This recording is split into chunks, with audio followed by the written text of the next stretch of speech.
Determination and patience are the qualities that made Dua Lipa one of the biggest pop stars in 2021, and it seems her life story is full of moments that have always tested her grit and drive. But just like her parents, who inspired her to become the hardworking, determined young artist that she is today, she never gave up. Born on the 22nd of August 1995 in London, England, Dua Lipa is the eldest child of 3 siblings, Dua, Rina and Gjin. Her parents at the time were working low-paying cafe and restaurant jobs, while attending night school instead of living the white-collar lives they had the qualifications for back in Kosovo. Dua's parents fled their homeland as asylum-seekers when war took over their country. So one thing that Dua always noticed when she was younger was that her parents worked hard every day and always seemed like they were trying to prove themselves, a quality that instilled itself in Dua. Another trait that she would also get from her parents was their love of music, especially from her dad, who is actually a musician himself and is the lead singer and guitarist of Oda, a legendary Kosovo band. While her dad played her old rock classics like Sting, Bowie, Stereophonics, Dylan, as well as his own music, Dua naturally moved towards bright, shiny pop with a little edge, 2 of her favorite artists growing up being Pink and Nelly Furtado. In fact, Whoa Nelly is the first album that she ever bought and was obsessed with, knowing every word of the album before she turned 6. Supposedly. So just like her dad, Dua turned towards music and performance as a creative outlet, and some of her first ever memories are of performing, like when she used to put on shows for anyone who visited her house, or dancing in the school playground to Want to Step by Ciara and Missy Elliott. She even wrote her first song when she was 6 years old, a tribute to her mum that went, "When I grow up, can I wear your shoes? When I grow up, can I use your lipstick? When I grow up, can I be as pretty as you?" Seeing their daughter so excited when performing, Dua's parents decided to enroll her for weekend classes at the infamous Sylvia Young Theatre School, home to alumni such as Amy Winehouse, Russell Brand, and Rita Ora. It was there that Dua really found her confidence as a musician and singer after a little incident at her primary school set her back.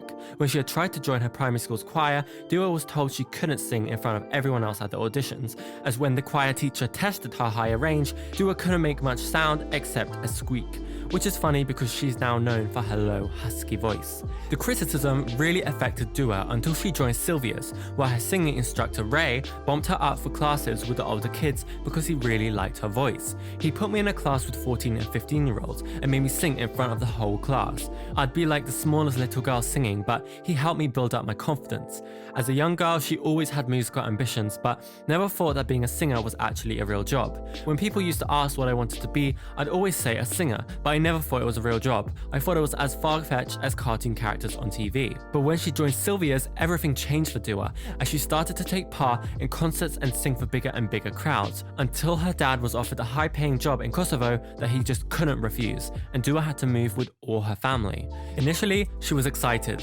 All her friends from primary were moving away to different schools, and she got to go to an entirely different country. The family had always spoken in Albanian at home, and Dua had many cousins in Kosovo that she had never met. But when she got there, it was much worse than she thought. It was absolutely mortifying. Going into a classroom, I remember my first science lesson. They were so far ahead in terms of mathematics and science. I got such bad grades, especially in the first 6 months. I could speak the language, but I couldn't read or write in it.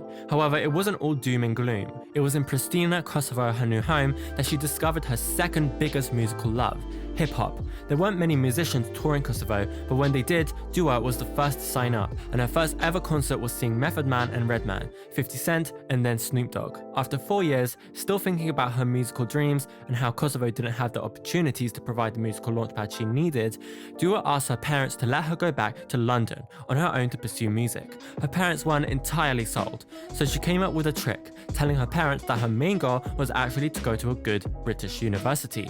I said, to do that, I'll need to do my GCSEs and A-levels in English, and it worked. Dua's mum initially suggested that they could go together, but Dua, wanting to be independent, asked instead if they could find a guardian that she could stay with.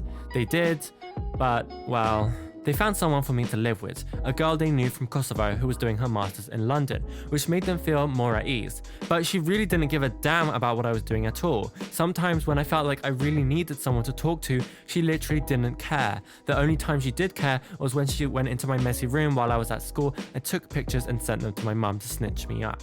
Who does that? It was such a petty thing to do. After that, I moved in with friends from Sylvia Young Theatre School. She attended the Parliament Hills Girls' School while still attending Sylvia Young's every weekend and recording covers, uploading them to YouTube and SoundCloud.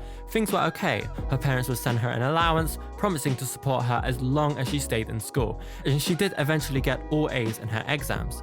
At school, she wasn't very popular, but hung out with two girls who eventually became her closest friends that she still hangs out with today. When she became 16 and managed to obtain a fake ID, that's when the ball really started to roll for Dua's career. She basically took every opportunity she could to promote herself.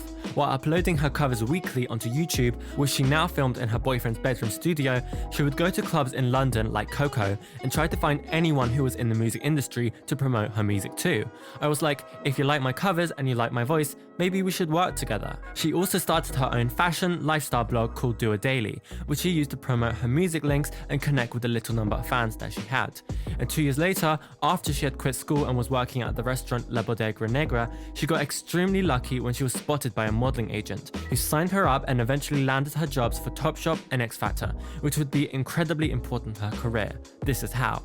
While still promoting her covers weekly at concerts, this time at an Ed Sheeran concert, Dua met the songwriter-producer Marlon Rudette, who helped her record a cover of Chance the Rapper's Cocoa Butter Kisses, one of her first covers to get more than just an average amount of views. Soon after, producers started reaching out to her wanting to sing on their tracks. At the same time as all this was happening, her X Factor ad was released, which created a buzz in the music industry about this beautiful face model who could also sing extremely well, and soon enough, Dua was contacted by a label offering her a publishing deal. Not knowing what to do, Dua contacted one of the producers who messaged her after seeing her Cocoa Butter Kisses cover, saying, "Hi, it's Dua. You messaged me on Twitter. I know we haven't gotten together or really spoken, but I've been offered a publishing deal and I have no idea what that means. Could you tell me?" The producer connects her to a lawyer. The lawyer connects her to her manager, Ben Mawson, her current manager, and in a year, Dua signs a record deal with Warner Records, aged only 18 years old. Speaking on the moment they met, Ben has said, Lipa's now manager, who also looks after Lana Del Rey,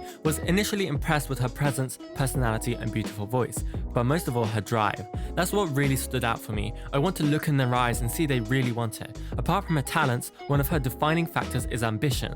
I remember Madonna came up. She didn't say quite directly, "I want to be as big as Madonna," but Madonna was the reference point. That was a joy to our ears. Over the next year and a half, Dua went to the studio 5 days a week, eventually churning out 130 songs.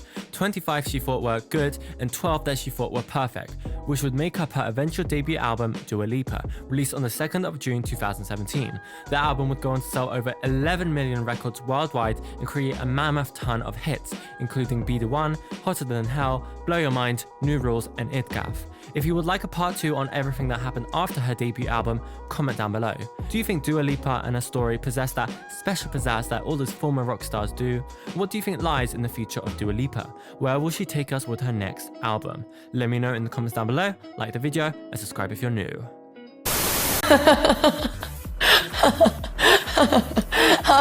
Oh, it's all good.